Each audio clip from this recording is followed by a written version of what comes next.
Sans filtre, sans tabou, bonjour et bienvenue sur la DW. Nous nous retrouverons désormais ici pour débattre avec des jeunes de questions qui les passionnent.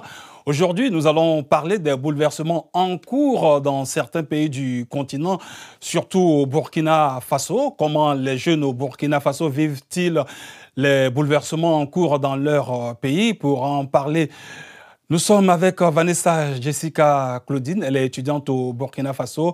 Vanessa, bonjour. Bonjour. Et merci d'être en ligne avec nous de Ouagadougou. Nous sommes également toujours en ligne de Ouagadougou avec Yaya Dabon. Il est consultant au Burkina Faso. Yaya, bonjour. Bonjour. Voilà, merci tous deux d'être en ligne avec nous pour parler de la situation au Burkina Faso. Comment les jeunes au Burkina Faso vivent-ils les changements en cours dans leur pays? Yaya, alors les jeunes, dites-nous, Yaya, comment les jeunes au Burkina Faso vivent-ils cette transition en cours, Yaya? Les jeunes au Burkina, nous vivons bien cette transition. Ça se passe bien. Tant que nous avons quand même un dirigeant qui a l'écoute de la jeunesse. Donc, il a l'écoute du peuple et des populations. Donc, nous menons bien et nous espérons que les choses vont rentrer dans l'ordre. Voilà. Alors, on a vu les jeunes saluer les changements intervenus ces dernières années au Burkina Faso. Alors, comment vous expliquez cela? Pourquoi ont-ils salué l'irruption des militaires sur la scène politique? En tout cas, les jeunes ont salué. Il faut reconnaître que les jeunes ont souffert pas mal de changements et du fait que nous avons un certain temps, nous héritons d'un problème qui existe depuis belle lurette, où il y a longtemps où les jeunes étaient marginalisés dans le développement de certaines situations en Afrique. Et même au Burkina, il faut reconnaître aussi que, il y a un certain nombre de problèmes que les jeunes font face. Et quand un dirigeant arrive et qu'il donne une lueur d'espoir, ils ne font que suivre ça. Et nous espérons que, avec la nouvelle donne, les dirigeants, les promesses vont rentrer dans l'ordre. Donc, jusqu'à présent, les jeunes sont mobilisés derrière ces dirigeants. Et nous pensons que, avec la situation qui prévaut sécuritaire, il s'y sera favorable. En tout cas, nous avons grand espoir en tant que jeunes. Alors, vous avez espoir, on verra bien sur quoi cet espoir-là est fondé. Vanessa, dites-nous, voilà, vous êtes étudiante, je le disais.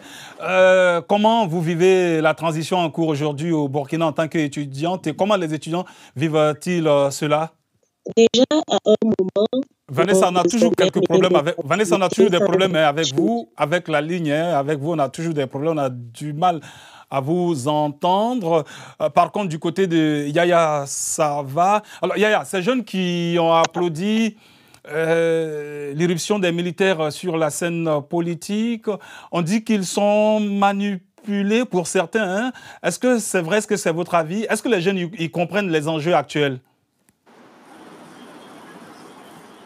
Alors, les jeunes qui ont applaudi l'élection des dirigeants, des nouveaux dirigeants, je ne peux pas dire, parce que ce sont des porteurs d'espoir. Ces jeunes comprennent bien le changement qu'il y a, parce que, bien entendu, vous n'êtes pas sans ignorer qu'il y avait quand même le MPSR 1, où il y avait quand même un déviement au niveau des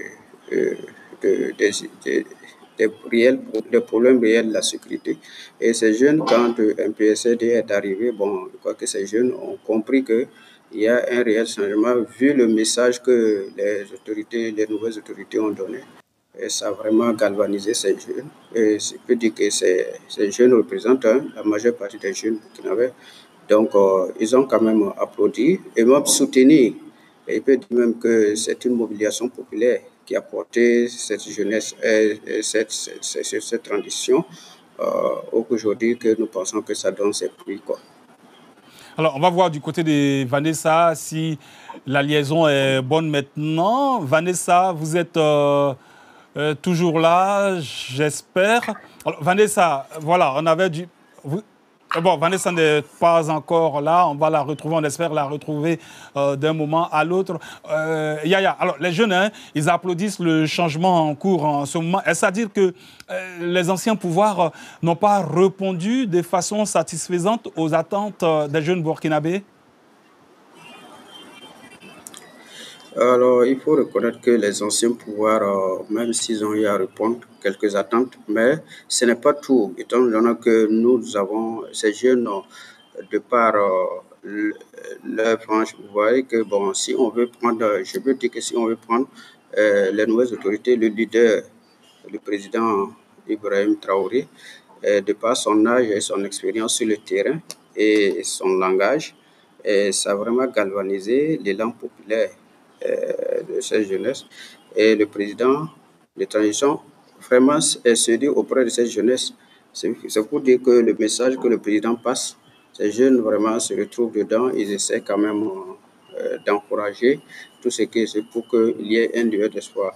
Bon, bien entendu que la population du Burkina, à 70% de la population, il faut reconnaître que les anciens pouvoirs n'ont pas du tout écouté, n'ont pas du tout pris la question de la jeunesse vraiment dans leur programme et du point de vue de l'employabilité. Et ça vraiment chose. Aujourd'hui, vous voyez que, bon, bien qu'il y a la formation qui est là dans les universités, il y a vraiment un chômage accru. Et au niveau du pouvoir d'achat, il y a des problèmes. Donc, rien n'a été fait. Et du fait que la sécurité est venue s'ajouter, il y a un problème aussi qu'il faut reconnaître que ces jeunes quand même vivent réellement les affres de cette insécurité qui permet que on ne s'en sort pas. Et si vous regardez la coopération, cette coopération qui existe, que le rapport entre les dirigeants et les anciens dirigeants et les nouveaux dirigeants, ça veut dire qu'il y a un langage franc qui se parle actuellement. Et nous pensons qu'avec ce langage franc, cette jeunesse quand même se retrouve et arrive quand même à suivre. Ça ne veut pas dire que cette jeunesse ne lit pas sur les questions politiques, les questions économiques, mais il faut reconnaître que cette jeunesse aujourd'hui veut vraiment que ces questions, ces préoccupations du moment soient vraiment une réponse. Voilà, je pense que... Alors concrètement, qu'est-ce qui séduit les jeunes dans le discours des autorités actuelles? Ce qui séduit les jeunes, il y a vraiment la question sécuritaire qui est vraiment une grande préoccupation pour la nation, pour tout le monde. Et les jeunes ont bon espoir qu'avec les dirigeants du mouvement, il y aura avec avec le langage franc qui est parlé, il y aura quand même une amélioration sur le terrain et ça pourrait quand même de renaître un espoir de retrouver quand même les différents. Chacun pourra regagner sur eux, puisque les promesses qui avaient été faites, il faut que les gens soient en sécurité, il faut que les villages occupés soient libérés pour que nos parents se retournent dans les villages. Donc tout ça, bon, c'est ce qui séduit quand même pas le discours. Et vous voyez bien qu'il y avait quand même les anciens partenaires qui n'ont pas quand même joué un rôle très important. Je peux dire qu'ils ont joué un double jeu. Ils n'ont pas joué au franc jeu. Ils n'ont pas permis à ce que les nouveaux, les partenariats militaires qu'il y avait, qu'il y ait beaucoup de choses pour qu'on puisse libérer nos villages. Donc, ce qui a fait que les jeunesse est séduit par l'engouement qui est là, le franc jeu qui est là, les partenariats et l'équipement de nos stratégies. On sent déjà sur le terrain qu'il y a des améliorations. Alors, je ne sais pas si Vanessa est de nouveau avec nous. Ce n'est pas certain. Vanessa n'est toujours pas là. Dites-nous, Yaya, on voit beaucoup de jeunes qui sont prêts à rejoindre l'armée burkinabé pour défendre le pays. Comment vous expliquez cet engouement-là? Cet engouement, bon, c'est vraiment un élan patriotique. Un élan patriotique l'amour de la patrie et le fait de voir que la sincérité des discours et du langage qui est parlé, ça quand même séduit les jeunes à vraiment euh, défendre la patrie, coûte que coûte, vaille que vaille. Vous n'êtes pas sans oublier la patrie de notre hymne, la patrie où l'amour nous vaincra. Alors, on vous retrouve tout à l'heure. Vanessa de nouveau en ligne avec nous. Alors, Vanessa, je le disais, alors qu'est-ce que les jeunes aujourd'hui au Burkina, ils attendent concrètement des autorités qui sont en place depuis quelque temps maintenant? Depuis quelque temps maintenant, ce qu'on a appris des autorités, c'est la patrie d'abord, le consommant local, l'importance de l'unité, l'unité dans un pays, l'unité de toute la population, l'unité africaine. Les étudiants, et concrètement les étudiants, si vous êtes étudiante, les étudiants burkinabés, est-ce qu'ils ont des attentes qui leur sont propres aujourd'hui au Burkina? Oui, oui, nous avons des attentes vis-à-vis du Burkina aujourd'hui parce que nous, les étudiants, d'habitude, on entend que le Burkina est un pays pauvre, mais nous, les étudiants, savons que le Burkina n'est pas un pays pauvre. C'est un pays qui, bien dirigé et qui, si nous arrivions à bien exploiter nos ressources, nous sommes vraiment riches. Alors, et c'est ce que nous attendons de nos dirigeants. Alors, on voit que la jeunesse burkinabé, hein, dans sa généralité, dans son ensemble, a applaudi les changements en cours. Est-ce à dire que les régimes précédents n'ont pas fait grand-chose pour les jeunes burkinabés? Nous ne dirons pas que les régimes précédents... Nous ne dirons pas que les régimes précédents n'ont pas fait grand-chose pour les Burkinabés. Il fut un temps où la situation sécuritaire du pays a vraiment commencé à se détériorer. Et actuellement, nous applaudissons nos dirigeants parce qu'ils arrivent à maintenir la situation sur contrôle.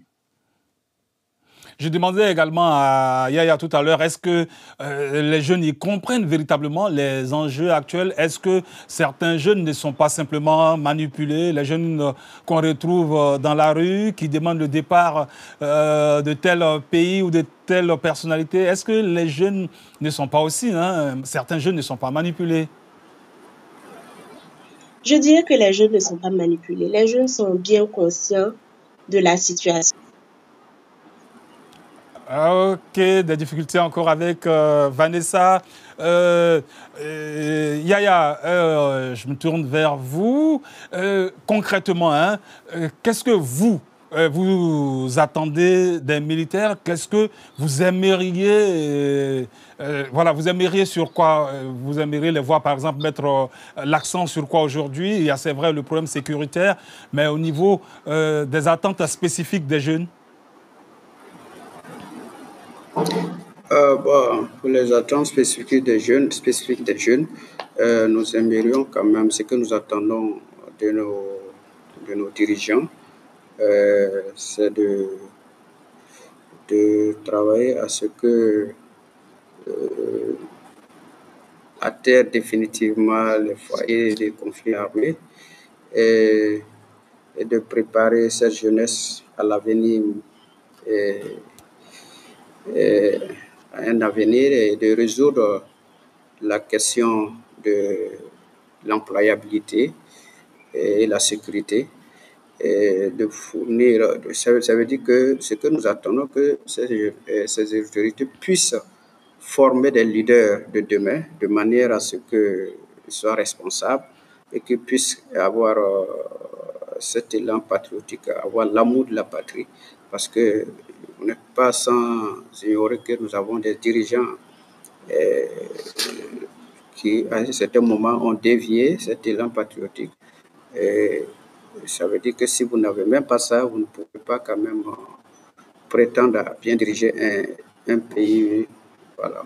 Donc, ce que nous attendons fortement, c'est que si nous arrivons à trouver une issue sur la crise sécuritaire, il va falloir qu'ils prennent à bras le corps la question de l'employabilité des jeunes, absorber, parce que si les jeunes de demain se retrouvent au chômage et que ceux-là même qu'on a pu et enrôlés dans l'armée, dans le volontariat, si ces jeunes se retrouvent sans emploi, sans chose, vous voyez ce que ça peut remettre en cause.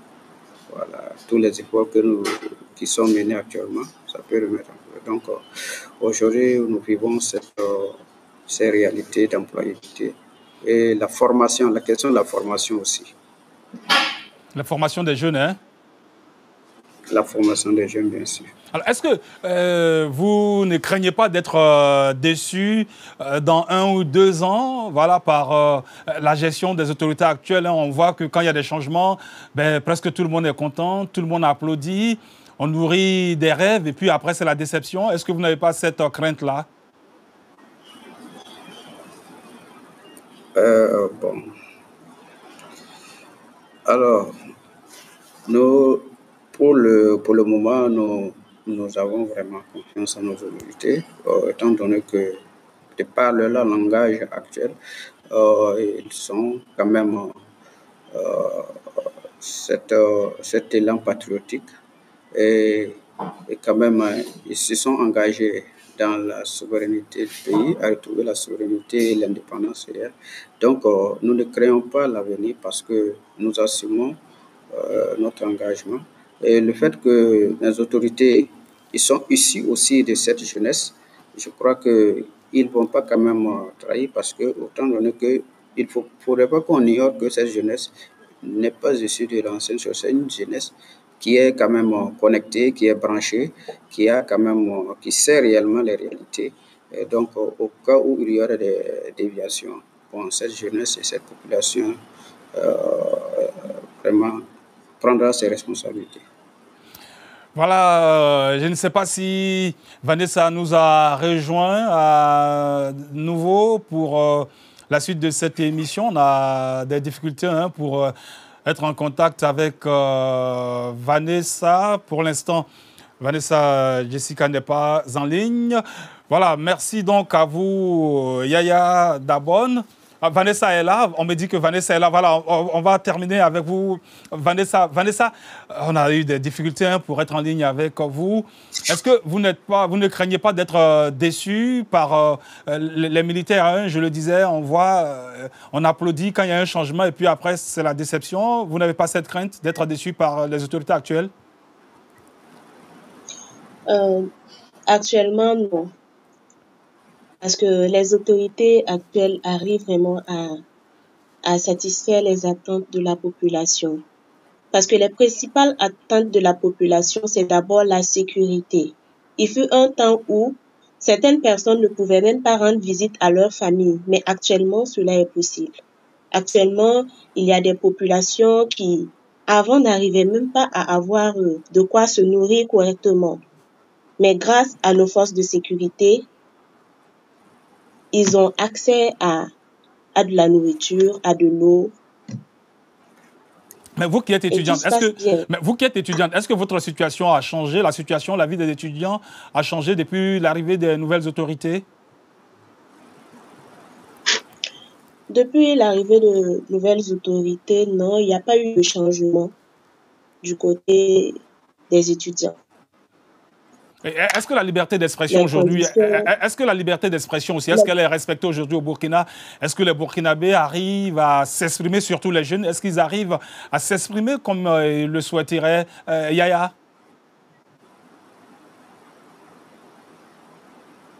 Est-ce que les jeunes Burkinabés arrivent à s'exprimer comme ils l'entendent?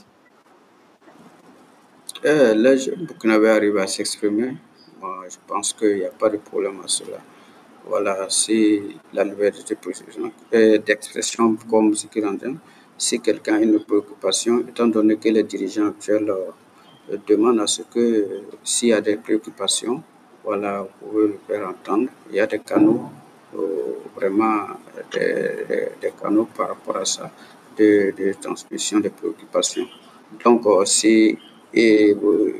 je peux dire même qu'il y a eu même des forums de la jeunesse où le chef de l'État a eu à faire quand même face à la jeunesse pour recueillir les préoccupations. Et c'est ce que j'avais l'habitude de dire. Il y avait la question de l'employabilité qui est là, des jeunes. Bon, il ne faudrait pas que nos étudiants sortent, ils n'ont pas d'emploi. Il y a la question aussi de la sécurité qui s'est posée et le chef de l'État et les dirigeants actuels ont pris quand même à bras le corps la situation et avec l'appui de la population et des populations. Donc, c'est comme ma camarade a eu à dire, il y a une amélioration. Depuis un moment où il y a des jeunes, on ne pouvait pas aller, donc ça s'améliore un peu. Donc, il faut reconnaître que nos amis du Burkina, c'est vraiment, il faut avoir vraiment diversifié nos partenariats pour qu'au moins, on n'est pas contre qui que ce soit, Alors, on va terminer sur cette question avec Vanessa. Vanessa, quand vous entendez les slogans, par exemple, abat la France, abat tel pays, comment vous réagissez à cela? Il y a un problème particulier avec la France? Ok. D'abord, quand ceux qui disent, par exemple, abat la France, ils se sont focalisés sur quelque chose pour le dire. L'époque coloniale, pour ne pas tourner autour du pot. Nous nous rendons compte qu'on se dit indépendante, mais l'indépendance n'est pas totale. L'indépendance n'est pas totale et le colon se retrouve toujours sur notre dos à nous contrôler. Et c'est ce que nous ne voulons pas. Nous voulons une indépendance totale. Okay. Nous sommes aptes à prendre nos décisions. Ok, c'est bien noté, Vanessa, Jessica, Claudine. Vous êtes étudiante au Burkina Faso. Merci à vous d'avoir été en ligne avec nous pour cette émission. Merci également à vous, Yaya Dabon. Vous êtes consultant. Tous deux, merci à vous d'avoir été en ligne avec nous pour cette émission Sans filtre, sans tabou. Et merci également à vous de nous avoir suivis. On s'arrête là pour aujourd'hui. Merci et à bientôt.